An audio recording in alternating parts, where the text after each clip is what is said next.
When you understand the budget, you know what is happening in employment in this country. You know what's happening with monetary policy in this country. You know the many moving parts. You know what Australians have been able to achieve. And I have made only one bet as Prime Minister. Just one. And I'm not talking about on the Sharks.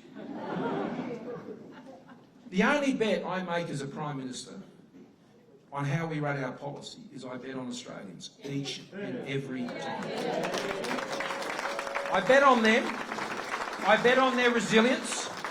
I bet on their strength and their character. I bet on their ingenuity. I bet on their perseverance. I bet on the contribution that I know that they can make. I bet on their belief in their own community. I don't bet on the government. I don't bet on the power of government. That's not how we think as Liberals.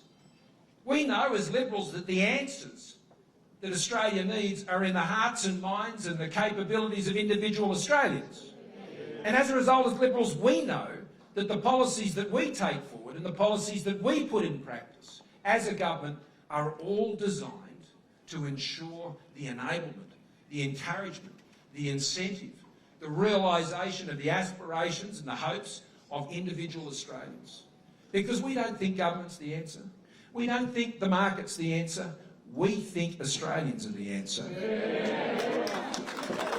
And we think it's the communities they build, each and every single one of them. And that's what our policies are about, friends. And so we come to this election where there is a choice between a government that has run a strong economy, that has a strong economic plan, that frankly has Western Australia very much at the heart of our strong economic plan, because when Western Australia is strong, Australia is strong. That's why, as Michaelia said, the GST deal, I didn't need to be convinced. I knew that Western Australia needed to get its fair share and was happy to take that argument up with all of those on the eastern states and ensure that we can keep delivering. I mean, if you've got to trust anyone on keeping the GST Forever deal in place, trust the person who wrote it, delivered it and legislated it.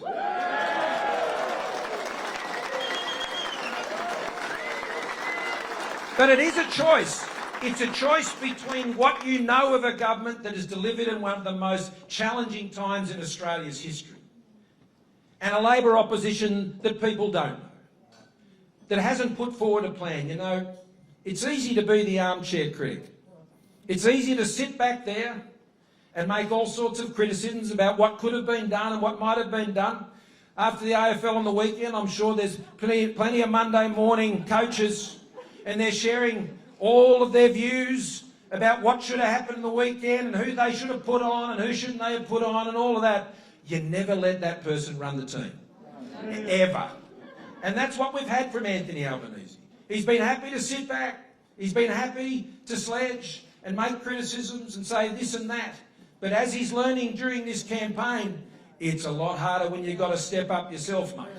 It's a lot harder. Running a campaign, it's hard. I can tell you, running a government and running a country is far harder. And if you can't hack the campaign, he won't be able to hack getting anywhere close to running a country and running a government.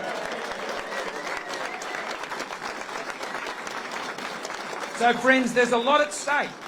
We live in a very uncertain world, an incredibly uncertain world. There are many pressures on our economy. We can't afford the instability, the uncertainty that independence would bring. We can't afford the lack of experience and the lack of an economic plan and the unknown of what is the Labor Party.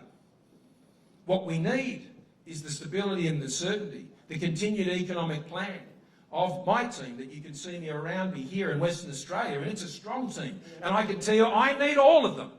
I need all of them to ensure that we can continue to provide that strong and effective government, because, you know, only with a strong economy can you deliver.